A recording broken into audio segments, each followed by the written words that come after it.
কালকে আম আনছে আমার জন্য, এখন তুই কাইটা খাইয়াই হেললাম না। আমি আম কাটতে থাকি আর গেদারে যাই আমারে ডাইকে আনবার কই।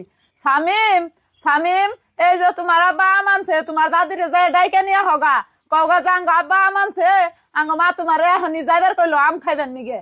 ও মা, আমি এখানে দাদিরে ডাক দিয়ে আনতাছি, আঙ্গু থুয়ে কল খাও না। যাও। তোমার ডাক পান নিকা জান লাগতো না তো, আজকে আমি এমবে আইতাম কইন্দ্রা মা কই তোলা লাগছে সেদিন তাই হারতাছি না তুমি বাইতে। মা এসে দাদিরে নেছি, ফট করে আম দাও, খাইয়া খেলাবার যাম। তোরে দিয়ে হারাইছি তোর দাদিরে ডাকবার নিগে, আবার নগে করে এইটা নিয়ে কে? বউ এটা তুমি কেমন কথা কও? 10টা না 5টা না 2টা মাত্র আমার নাতি এনে গো থুয়ে কি আমি খাই আরো? আঙ্গ বাতা আইলে খালি আনে কোন যে 2টা মাত্র নাতি, আমি কি থুয়ে কিছু খাই হারি?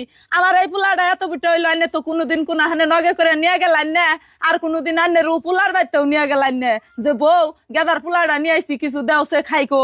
মা তার তুমি দাদির হাতে না রাখার সাথে থাকা আর না নে, কাকা কোনো জিনিস আনলে দাদি যে আমার চুপ করে দেয়, তুমি কি এটা জানো? আসলে তোমার কাছে কই না দেখে হে আজকে কইবে নিকে বাধ্য হইলাম। ও তাহলে তোর দাদির কাছে খালি আমি তি বেশি, তোর বাপের সব করে করে ডাইকে নিয়ে খাওয়ায়, তোর বাপে কয়, তুই আবার কইতাছ তোর সব করে করে ডাইকে নিয়ে খাওয়ায়, আমারে তো কোনদিন কোনো কিছু দেয় না রে। তোমার দেব কেমনে? তুমি 6 মাসের দাদি তো একদিন পারা দাও না, হিংসা করো।